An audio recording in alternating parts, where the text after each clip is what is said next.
Open the podcast bay doors, Hal.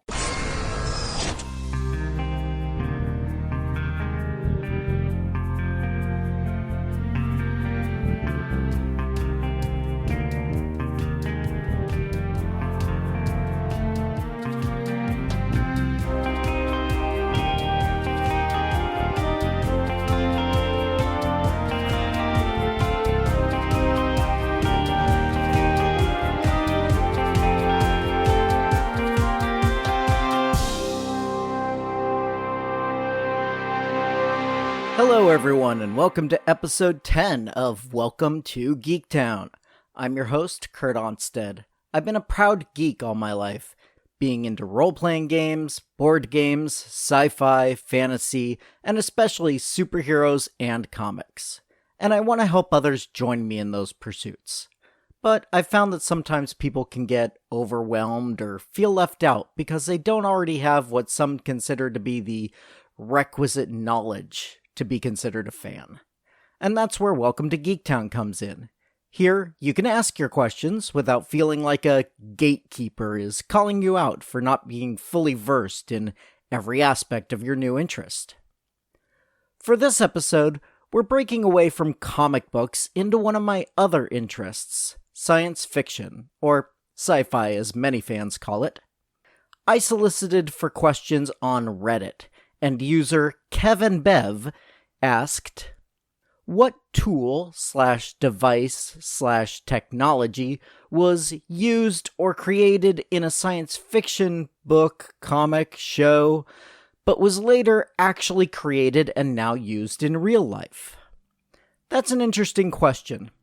Science fiction has tried to predict the future in many ways since its inception, but especially in the realm of technology.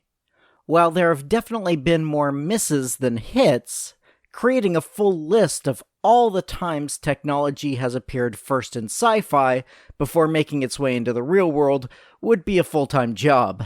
So let's look at some of the biggest examples, starting with one of the earliest. Elements of science fiction can be seen way back to some of the earliest stories known. Most people say that the genre started in earnest in the early 19th century with the publication of Mary Shelley's Frankenstein. Other authors picked up and refined the genre, and in less than 50 years, two men came along and created multiple novels that are still held up today as masterworks of the field: H.G. Wells and Jules Verne. It's the latter of the two I want to focus on, specifically the novel From the Earth to the Moon. In the book, the members of the Baltimore Gun Club, led by their president Impey Barbicane, decide to show that it is possible to get from the Earth to the Moon. Now, the exact method of travel isn't accurate. Rocketry was still in its infancy, so while that's used for steering and some deceleration, for the initial launch, the characters propose using a cannon taller than the Eiffel Tower, a method that would actually kill any passengers due to acceleration. However, there is a surprising amount the author got right in this book and its sequel, Around the Moon. To start with, Verne calculated the correct speed required to reach the moon with astounding accuracy given the resources available. He states a speed of 12,000 yards per second. This translates to about 10,980 meters per second, the standard unit of measure used for spaceflight today. The actual value is about 11,174 meters per second, so he was off by less than 2%. Next, he placed the launch center for the rocket in Florida. He provides the exact latitude and longitude of the launch site, so we know it's less than 150 miles from Cape Canaveral. That's not just coincidence. Both Verne and NASA knew it would be best to launch from a flat space that was reasonably close to the equator, but also close to an industrial infrastructure able to provide the materials and labor for such a venture. Because Verne was so precise in giving the speed, location, and time of launch, Russian space historian R.A. Reinen later was able to calculate the exact trajectory the Columbiad, the name of the vessel in the book, and its 3 passengers took. Due to unforeseen circumstances, the characters in the novel are unable to land on the moon, which would have been a one-way trip had they made it, as they had no means of return flight. Instead, they orbit the moon and return home to Earth. Again, the parallels continue. They observe the moon to be a dead, lifeless world, unlike many other science fiction tales of that era. They use their rockets to steer them back towards the Earth, and then splash down in the Pacific Ocean, where their conical-shaped vessel floats until they are recovered by boat. Again, in real life, the water landing would have killed them as much as the cannon launch would have, as they did not have parachutes to slow their fall. Verne does some hand-waving with an internal shock absorber that prevents both the launch and landing from killing the men aboard. Given the time he was writing all this, he was otherwise incredibly prescient. Let's move on from space travel to one of the other most ubiquitous features of science fiction, the robot. From Data in Star Trek, R2-D2, C-3PO, and BB-8 in Star Wars, and Vision from the Marvel Universe, robots and similar artificial beings are everywhere today. Again, we have artificial life forms in early mythology, including the Jewish legend of the Golem, and the animated bronze warriors created by Hephaestus in Greek myth. However, it wasn't until 1921 that the word robot was used in its modern meaning today. Czech playwright Karel Čapek's play RUR, or Rossum's Universal Robots, is the first known usage of the word in its modern context. Before that, robota was a Slavic word for forced labor. The beings in Čapek's play would more accurately be considered androids in the modern parlance, as they're mostly organic creations rather than mechanical. Once we had a word for them, robots began popping up in many science fiction writers' works. Most early sci-fi writers, including Čapek, would have robots eventually rise up and destroy their human creators, like an early-day Terminator or Matrix. It was the late, great, prolific author Isaac Asimov who looked at robots with a more humanistic view, introducing the 3 laws of robotics to prevent them from harming or being used to harm human beings or themselves. Today, Asimov's laws are practically a given in any modern story featuring robots heavily. This is an instance where the real world hasn't quite caught up with science fiction, but is definitely on its way. Early robots were little more than toys, spring-powered creations that could perform one single simple task.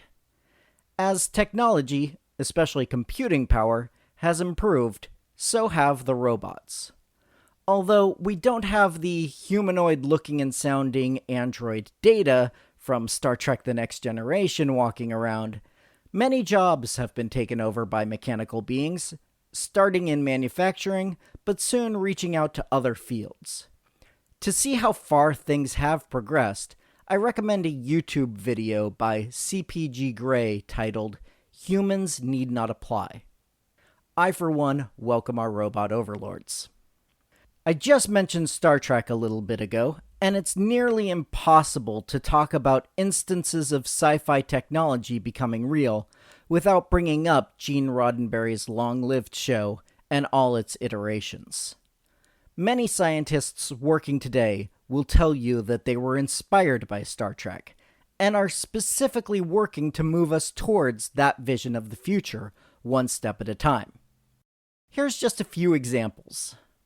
The communicator on Star Trek has been cited as an influence on the appearance and function of the first modern cell phones. Just look at the Motorola Razr and compare it to the communicator Kirk uses in the original series. I know I wasn't the only one who flipped their phone open to say, "Beam me up." Next up is the Universal Translator. While devices today can't take a new unknown language and start translating after just a few minutes, we do have devices that can fit in the palm of your hand that you can speak into and have your words translated into a language of your choice. They require an internet connection to function, but otherwise, they work nearly identically to the Star Trek devices. One of the examples I've seen floating around the internet recently is transparent aluminum. First mentioned in Star Trek IV in 1986, it's used to house the whales that Kirk and crew take back from the past in order to save the future. Just 2 years later, a patent was granted for transparent aluminum oxynitride and method of manufacture. This material is stronger and lighter than bullet-resistant glass, with just 1.5 inches of aluminum oxynitride able to stop a .50 caliber round that penetrates over 3.5 inches of standard quote-unquote bulletproof glass. Apparently, Scotty did actually leave the technique behind for creating it. You realize, of course, if we give him the formula, we're altering the future. What? How do we know he didn't invent the thing? There are other instances of technology slowly catching up to Star Trek, including tricorders and even a theoretical warp drive. But for this final bit, I'd like to talk about an instance of technology that Star Trek got so right, but at the same time, so wrong. In the original series, but even more often in Next Generation and the Star Trek shows that followed, you'll see one crewman or another using a handheld device for writing up and reading reports, personal correspondence, or other projects. In the show, this is called a Personal Access Display Device, or PAD. If you look at the ones in Star Trek The Next Generation, they bear a striking resemblance to a tablet.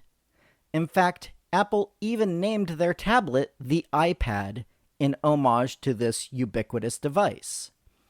And we see the Star Trek PAD doing many of the same tasks that the iPad does today, including dictation, image manipulation, and other common computer tasks. It's about as accurate as you can get in predicting the mobile devices of today, except for one very important aspect. If you watch the show, you'll often see pads being handed from one crew member to another, and you'll see instances where Picard or another officer has multiple pads on his desk, each one containing a different report. Now, I understand they live in a post-scarcity world, but there's no reason why the work that was done on one pad can't be emailed, or whatever the equivalent term is, to another pad. The visual of multiple pads on a single desk makes for good dramatic shorthand for "this person is busy," but it makes no sense given the technological capabilities of today, let alone what the computers and devices of Star Trek can do. It's a small thing, but it's one I notice every time, so I had to bring it up. As I said, there's so many examples of technology from science fiction coming into the real world. Let me know some of your favorites, or send questions in that can be answered in future episodes. You can send me an email at welcometogeektown@gmail.com, or leave a comment directly on the show notes at www.welcome2geektown.com. While you're there, be sure to check the Amazon links to some of the stories we've discussed. Other contact options include facebook.com/welcometogeektown or Twitter @geektownpodcast. In the meantime, don't forget to subscribe and give me a 5-star review over on iTunes to join the Geektown City Council, so you can help other people find the show and we can all tell them, Welcome to Geektown. Population, us. Welcome to Geektown is written, narrated, edited, and produced by me, Kurt Onstead.